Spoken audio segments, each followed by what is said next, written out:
I think that people are maybe in for a shock when they find out that their heirs are going to be paying for care that they didn't even use because they got into a system under false pretenses. These people are being forced into Medicaid without recognizing the implications, without having any choice about using their own money to provide for their care in their own way. So it's really the dishonesty and the lack of transparency that I think is so objectionable.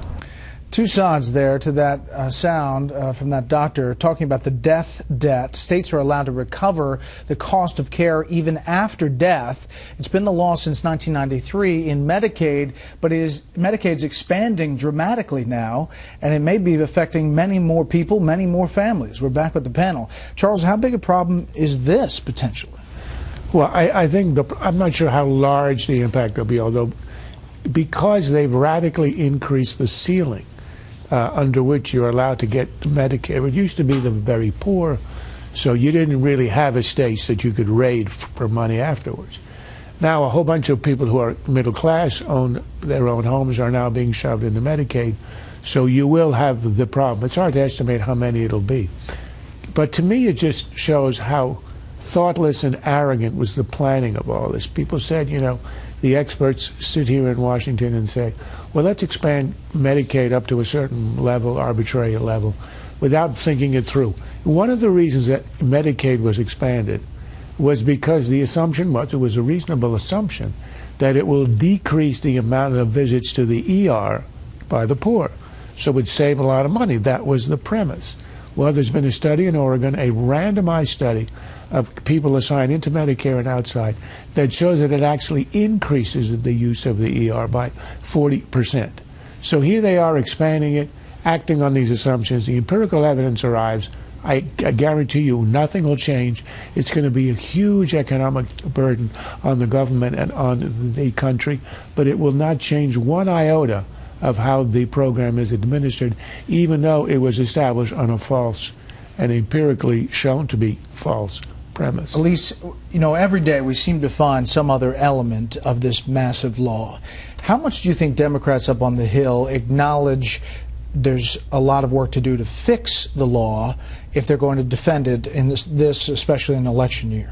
Well, they fully acknowledge it because the evidence is right there in front of them, and of course they want to defend themselves politically ahead of November. But what's interesting about this particular issue is that state officials have a remedy. In fact, in Washington and Oregon, they have filed emergency orders that would prevent Medicaid from doing this death debt, at least in some cases. Now, in those states, Medicaid can only raid estates after a person has died for the cost of long-term care. These are people who are destitute, who are in nursing homes for decades perhaps, and in many states that rule already exists. So state officials are moving to fix this, and I think that is what we'll see across the country because it was a very big bill, and this strikes me as a problem that many people haven't even considered. Yeah, George? Well, this adds another kind of Orwellian phrase to our new political lexicon, estate recovery. It's not as though your estate recovers, they recover from your estate. It's just another unpleasant surprise, and I think that people are tired of surprises of all sorts with this. Think about this.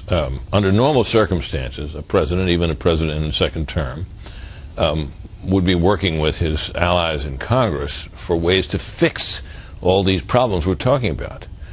At this point, I don't think this administration is willing to take that chance. They don't want a big bill of any kind with a lot of fixes in it to come up because they're afraid it would be amended to undo much of the rest of what Obamacare is all about. And they're afraid that they know something like that could sail through the House of Representatives, dominated by Republicans. What they're afraid of is that it might pass the Senate as well and confront the president with a dilemma of vetoing something that he tried to start, or possibly, although I think it's probably unlikely, not being able to sustain a veto if he cast one. But, Bret, you're painting a picture where it does not get fixed, it does not get repealed, and train wreck. It's a train wreck, and we're just dealing with it. Right. And I think that the president is going to react in the same way he did when he discovered that purchasing health insurance is difficult, when he discovered that the exchange wasn't really working, when he's discovered half the things he's discovered in the White House. I'm sure he'll say he had no idea. He probably didn't. I mean, this is really the proof of the Pelosi theorem that you have to pass the law in order to know what's in it. Another consequence, another surprise, And I think in the end, they're going to be so many of these that they're going to have to amend it in Congress. What the president, as you say, doesn't want is to have Congress amend any of this.